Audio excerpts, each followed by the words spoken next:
Until now, we have discussed the safe-sider reamers and the EndoExpress reciprocating instrumentation system in a general way.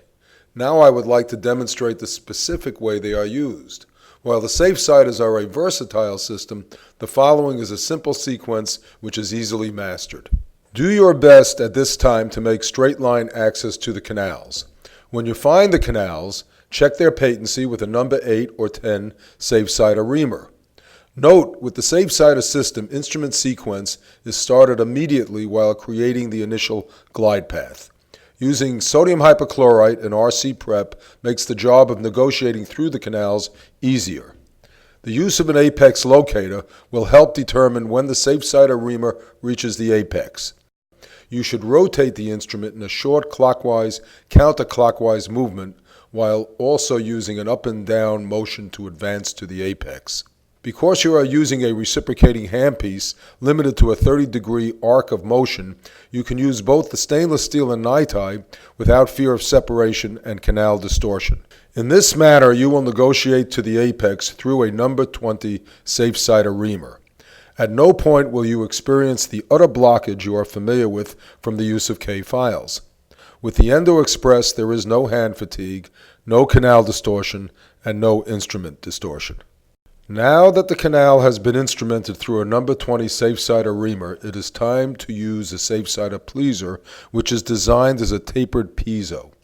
Once the pleaser enters the canal, you will start straightening the canal, making the pleaser reamer perpendicular to the occlusal access opening.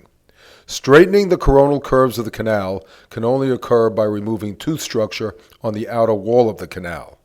Leaving the tooth structure on the inner wall keeps the tooth structure adjacent to the furcation intact. By straightening the coronal curve, all canals are much easier to instrument, especially if they have an apical curve. At worst, you are now shaping a J-shaped canal and not a C-shaped canal. Ideally, you should get within 6 millimeters of the apex with the safe-sider pleaser tapered reamer. Check your patency with the number 20 safe-sider reamer after using the safe-sider pleaser tapered reamer. Now instrument to the apex with the numbers 25 and 30 stainless steel safe-sider reamers. Note the effortless instrumentation to the apex. This is easily achieved due to the unique and patented non-interrupted flat-sided design. Now instrument to the apex with the first safe-sider nitide instrument, the 3004. Prior to insertion of all safe-sider nitide instruments, I recommend using the bending test. Bend the instrument 90 degrees in your hand. If it does not fracture, it is safe to use as directed in the canal. This is very important because unlike stainless steel, nitide is very vulnerable to fracture when exposed to torsional stresses. It fractures almost immediately without distorting the way stainless steel can. Instrument to the apex with the number 35 safe-sider, followed by instrumenting 1 millimeter short of the apex with the number 40 safe-sider reamer. We are now ready to shape the canal up to either a 2506 or 2508 taper with the final two nitide safe-siders. The 2506 generally encounters very little resistance and, in fact, reaches the apex before it binds in the tooth. The final instrument in the sequence is the 2508. If the pleaser reamer reached their ideal depth and the canal is not significantly curved, the 2508 will negotiate to the apex with minimal resistance. If the pleaser did not reach the ideal depth and a significant curve exists, the 2508 safe-sider reamer will encounter resistance and will be the signal to end the shaping with the 2506.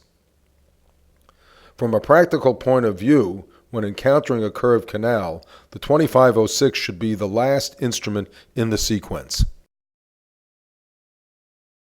We are now ready for the easy fill obturation. The canals are dried. The easy fill epoxy resin cement is mixed. It should have a consistency slightly looser than that of sour cream, and just before it is placed it should be spatulated 1 or 2 more times with a warm but not hot spatula. The bidirectional spiral should be loaded like a corn dog with cement and introduced into the canal 3 millimeters short of the apex. This is done to make sure the tip of the applicator does not break off in an apically curved canal.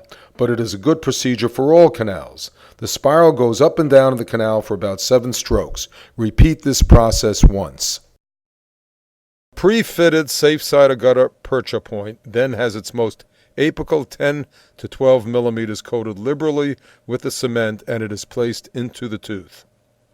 You know the obturation procedure is going properly when excess cement escapes coronally as you place the point apically.